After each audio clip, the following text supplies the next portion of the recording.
So what I discovered the other day, if we take a look at this is the move database that I've done, or technique database. And so this has a lot of stuff about the different moves of the game, and there's this set of columns that tells you how many times you need to get hit by that technique to learn it, okay? And so you get a different amount of hits to learn depending on the area. That's like the important thing. So for instance, low kick, which was a mystery for a while, if you try to get on Pollux area 1, it's 3 times. And the side matters. So you have to get hit 3 times by either a right low kick or a left low kick. So they add up. The first one that gets to 3 first will give you the tech. And then it starts getting lower and lower as you go on areas. So for instance, left kick decreases faster. You know, on area 3 for instance, you can get it on 1 hit on left kick, but on 3 hits on right kick, which doesn't make any sense. Don't ask, because this game doesn't make sense. And then they collide together on area 7. You can get on first try any side. And low kick is one of the few cases that has this difference between sides. The other one is back blow. It's also pretty weird. And so there's all these sorts of different numbers. Some techs have a fixed amount, like for example Armbar, doesn't matter the area, it's always 6. Same with like arm lock throw. And then so the rule is area 1 is a lot of hits usually, and then it decreases up to area 9. Then on area 10, yes, there is an area 10. Area 10 is the boss rush. After Jerry, you see there is a little fade out between Jerry and the rest of the bosses. That is actually an area difference. I can't like completely justify that because there's not safe spots that tells you that there is an area 10. But I think this information is enough to separate it, because it's completely different. It's actually worse than area 1. It's as bad as area 1 rather. But you can see how bad some techs are if you were able to have them on area 1. Like knee twister for instance. You see this 10 right here. Nobody does knee twister on area 1, so we don't know how much it would be. But on area 3, you already need like 4 of them. Okay, next ISO sweep is like 5 on area 2, but it's 10 on area 10. It just doesn't make any sense. So you never want to learn stuff on the last bosses. So even though it's safer to learn certain move early, could theoretically be quicker. Yeah, I do that on purpose for 2 reasons. One is because you need less hits, and the other reason is because you are just too weak at the beginning of the game. For example, headhanger clutch is just not reliable to get it on Kevin. Plus you need to get hit 5 times. It's that absolutely no. And then on area 5, if I try to get on Akalurops, it's 3 times. And the window of HP I need is very small. It's like 17 HP to like don't die by the thing, but also trigger it. But then on area 6 is 2 times, and the window is bigger, it's like 25 HP. So that's more reliable. And so there's all those things. Because headhanger clutch only happens on low HP. You need to have a 1/5 of your HP. Or get the sacred RNG where hybrids for some reason change their AI and act like you have low HP. We don't know how to trigger that. It never happens. You can't rely on that for a speedrun, unless we discover a way to trigger it. And so you have stuff like headbutt, for instance.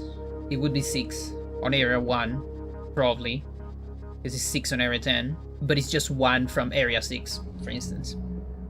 If something like Armbar takes 6 hits to learn, does that mean 60 through the game at any time? Okay, that's very important, so that's what I'm going to talk now. So, in the case of Armbar, it will be 6 no matter the area, if you separate them in different areas, okay? So, let's say you take 1 hit on each area from area 2, you're gonna learn on area 7, just normal. But then what happens with the others? Because it's a different amount of hits, right? So how much does 1 hit from area 4 adds up compared to hits from area 8 or such? And what I discover is something, this game, again, it doesn't make sense. The game has a tracker for each technique that you want to learn, every time you get hit by a technique, that trigger goes up a certain number. Like for example, knee crucifix hold, the trigger goes up by 5 on area 5.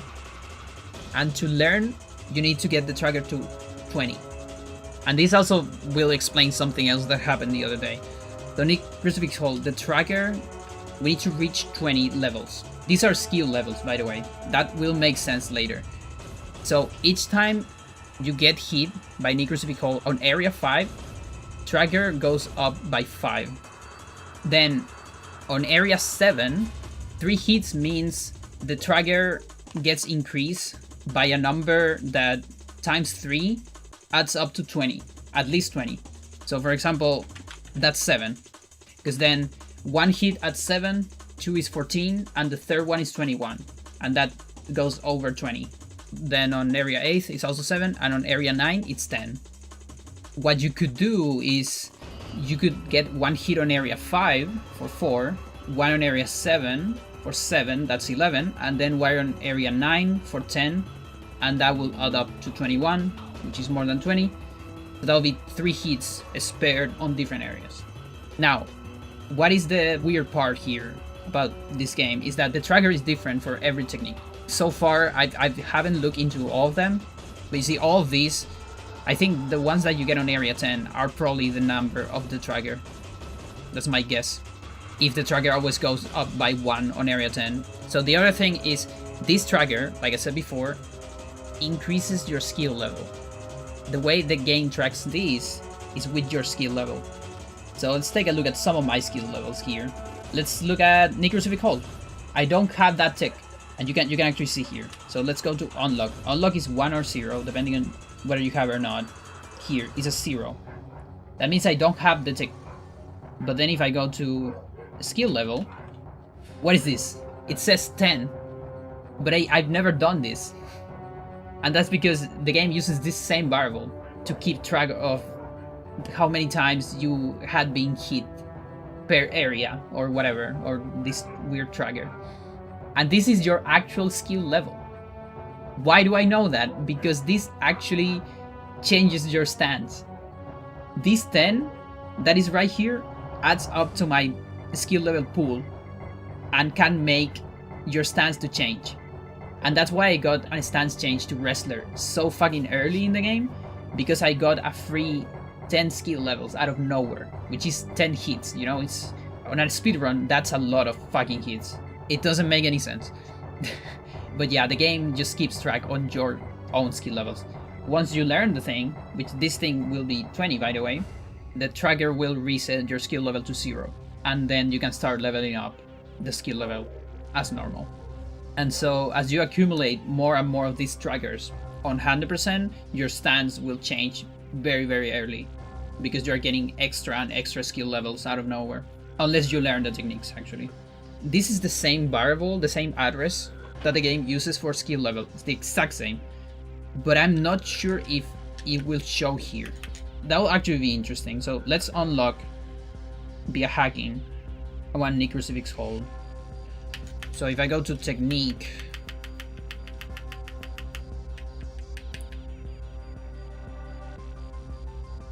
I think it's that 10 is the one with a cross. It is. It actually shows my skill level. There you go. It is the exact same variable. This stupid game just uses the same variable. I love it.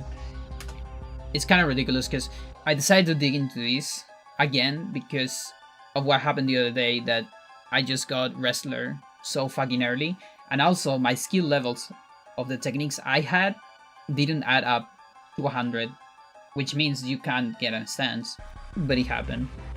So yeah, that's actually how the game handles learning techniques. I'm so glad I finally understand that. There's no more mysteries. Thanks Konami, exactly.